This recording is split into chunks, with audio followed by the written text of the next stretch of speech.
Catherine's right, and she believes that construction can save the world, and I think that looking after existing buildings might also help. So if construction is an unusually rare career choice, then property management, which is what I do, is almost unheard of. So I'm here to tell you why it's worth thinking about, and the impact it can have on both reducing emissions and levelling up society. So what do I do? Well, my career has been entirely in property management, and specifically in residential property management. And I've managed all sorts of different residential property, from very low-end terraced houses in poor areas that are rented, through to luxury apartment blocks on the River Thames worth millions of pounds. And I owned a business called Mainstay until last year, which we sold, that managed around 85,000 residential units across the UK. And I currently sit on the board of 2 housing associations, and I chair a maintenance company for one, Platform Property Care, which has more than 300 vans on the road and provides maintenance services to Platform Housing Group. And I chair the Asset and Development Committee of Housing 21, which is an older people's homes developer and manager. And in particular, they deal with extra care homes for older people. So I look after existing housing stock, and I work with people in their homes, and there is no more emotive subject than people's homes. It gets people activated. And if you want evidence of that, just look at the current cladding crisis and see how that's brought communities together to challenge the government on funding. And why do I do it? What got me interested? Well, I'll go back many years to when I lived for some time with my grandmother on my father's side. And she lived in a terraced house in a place called Kensal Rise in London. And that house probably was exactly the same as it was in Victorian times. This is in the late 60s, early 70s. And it had an outside toilet, and it had what we called a scullery, which is a tiny kitchen. And it had a parlour, which is where everybody hung around, because it had an open fire and the fire was permanently on. And if you wanted a bath, it was a tin bath. Now that's in my lifetime. I'm 58, and in my lifetime, I lived in a house that had no modern facilities at all. And then in the late 70s, early 80s, a housing association came along, and they did 2 important things. One is they started converting these houses to flats. So you got 2 for the price of 1. And secondly, they bought the toilet indoors. So they created a proper bathroom. They put central heating in, and they put a proper kitchen in. And my grandmother moved from her house to the one next door and lived out the rest of her days in a ground floor flat, which was much more comfortable for her, and it freed up space for another family. And so in the 60s, 70s and 80s, that was what was happening to old, inefficient stock. At the same time as my nan on my father's side moved, my nan on my mother's side moved into a tower block in Shepherd's Bush. And she moved onto the 21st floor. And it was considered to be the height of luxury for somebody living in local authority housing. It had a hot air system that piped hot air through vents in all the rooms. On a clear day, you could see Windsor Castle. It was an amazing place. And if you compare that with how we regard tower blocks today, you can see how much things move on and how quickly they move on in residential property. So that's why I got interested, and you know, that change to my father's mother, moving from her terraced house, really had an impact on me. I could see why the joint benefit of improving the house and reducing its size for somebody who now lived on their own but had brought up 7 children in a bigger house was the right thing to do. And from that moment on, technology for existing houses hasn't significantly moved on.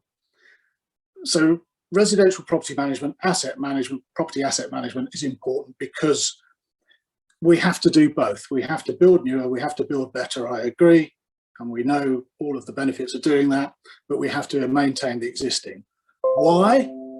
Because most homes are over 30 years old, and more than 3 million homes were built over 100 years ago. So before the First World War, before 1914, 7 million people live in homes over 100 years old.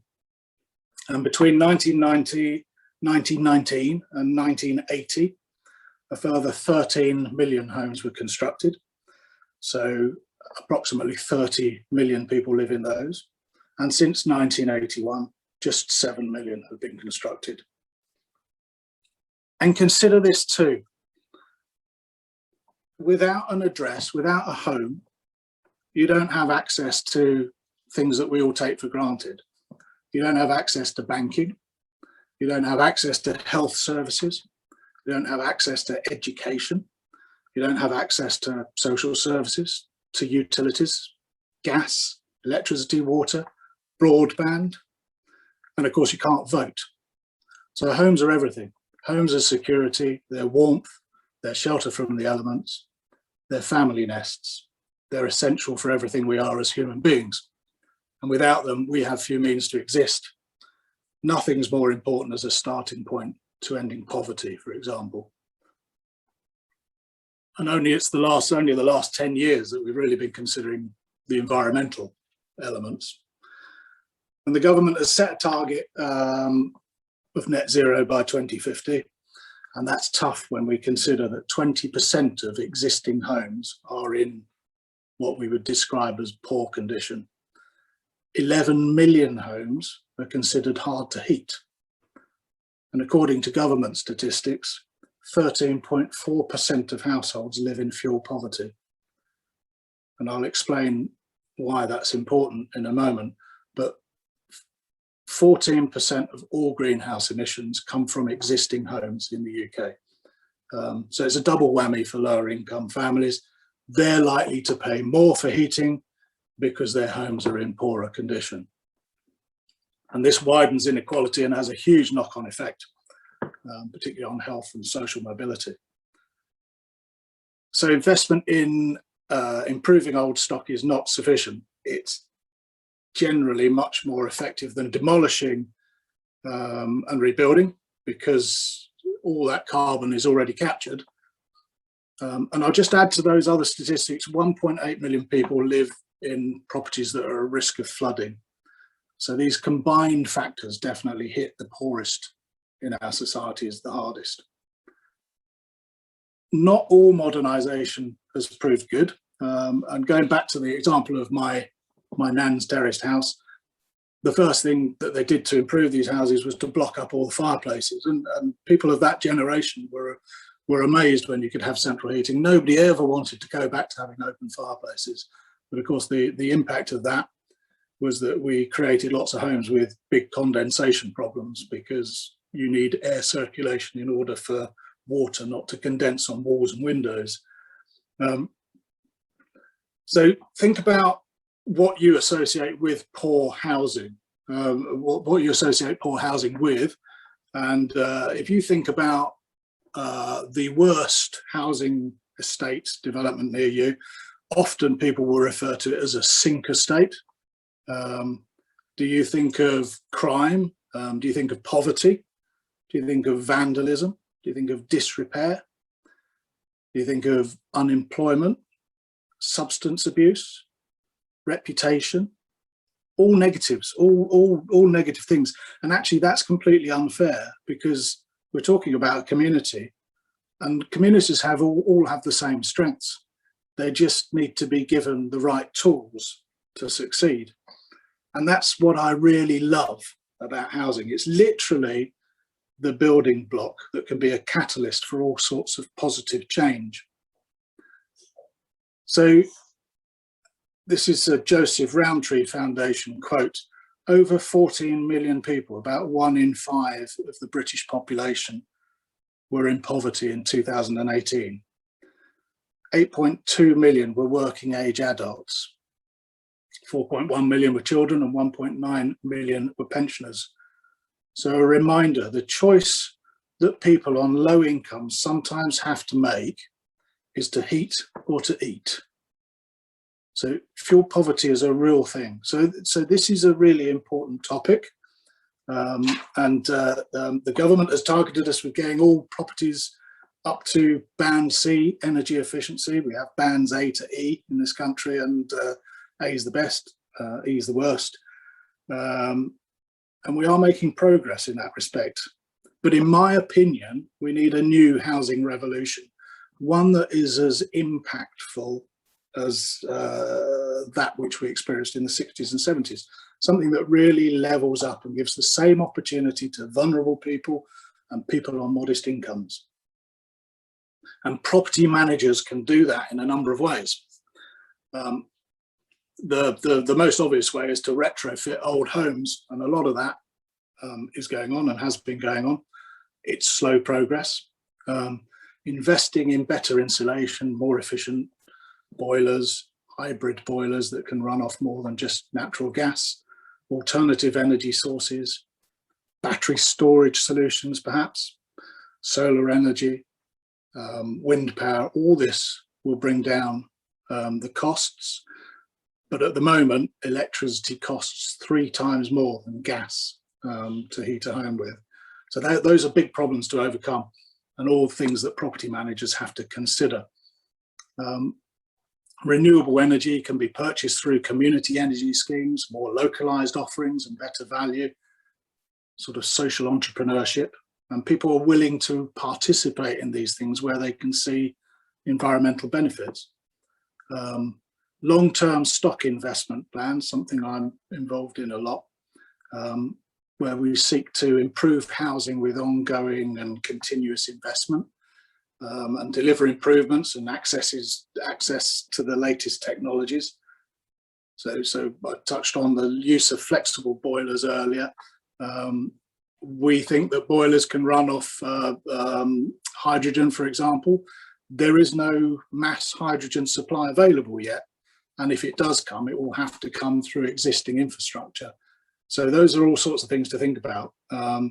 And those sorts of policies are really important for organisations now. So thinking about their environmental and social and governance policies, when people are looking to invest in those organisations, so that those organisations, housing associations, for example, can build new stock, the investors are not just looking at their return on capital employed, but they're also looking at the social value of what those organisations do. And increasingly that will become important. So we need to create equality of services and more choice. It's not right that the poorer you are, the more you're likely to pay for energy. Give everyone access to things like high-speed broadband, give everyone access to electric vehicle charging points. Electric vehicles are the next big inequality, because of course, if you live in a flat, it's very difficult to get to a charging point. So if you own an electric vehicle, where do you charge it? Get people moving, get people who are single to move on to more appropriate housing. And in order to do that, you have to build the appropriate accommodation for older people that's aspirational and affordable. And as a property manager, you need to remember things like public open spaces, cycle routes, trees, things that keep people active, things that help houses cool down. Trees help houses stay cool. And we need to consider how alternative models might give communities the power to share resources. So the man next door using a lawnmower should really lend it to the whole street. And then we wouldn't all have to own a lawnmower. I'm also thinking of things like electric cars. if we bear in mind that cars are parked outside houses for 80% of the time, in fact, during lockdown, they've probably been parked outside the house for 99% of the time. What's the point of everybody owning a car when you could have 2 or 3 electric vehicles in a street that people can book and share that would always be fully occupied? Those are the sorts of things I like to think about when I'm doing my job. The government sponsored lots of initiatives to do this over the years, and they've historically recognised that in order to level up and meet ambitions to reduce emissions, we need to set tough targets and provide some assistance. But, and it's a big but, for this to work, we have to come up with scalable solutions that are flexible and work with a wide range of different housing, and that's economic to install. We're nowhere close to that yet. A scale solution is probably around fitting something to the fabric of the building. So a kind of wallpaper for the external parts of the building that covers everything: walls, roof, windows, and that probably needs to be factory produced. And the problem with buildings is they're all different. So even a street of terraced houses is all subtly different. And that makes it quite difficult to do, but it is happening, and we're quite keen to see that happen in such a way that, for example, in a similar way to modular construction, modern houses are built in factories, we might be able to build something within factories that provides a wrapping of technology and insulation to existing houses. So some interesting stuff going on. In order for that to work, we estimate that about 40,000 retrofits need to be pipelined by 2030. So it's a massive challenge, and a fascinating area to be involved in. By 2050, there'll be 35 million homes in the UK, and most of them will be old stock, of course. Most of them have been built between 1919 and today. But old homes have something going for them. In fact, they've got several things going for them. Firstly, they exist, and they're already connected. So they're connected to infrastructure that provides energy and water and gas, takes away waste, etc. They're already embodied carbon, so reusing them and improving them is, in theory, a much more efficient way of doing things. They're in the right place. They have access to transport, schools, parks, retail. Well, that seems to be less and less relevant, retail. They're easy to fix generally. The technology exists. It's only the cost. They have scale, so costs could be reasonable if there's enough take-up. And many of them have cavity walls, so they can be insulated better. They have useful lofts that can be insulated and extended. Many of them have gardens. Principally, they've stood the test of time. And why is this important? Well, it's important because improving existing stock creates better outcomes all round. It reduces poverty. It improves health. It increases life expectancy. It creates opportunities. It reduces crime. And you only have to see any estate regeneration for proof. It creates community. And finally, of course, it reduces emissions. So just as importantly.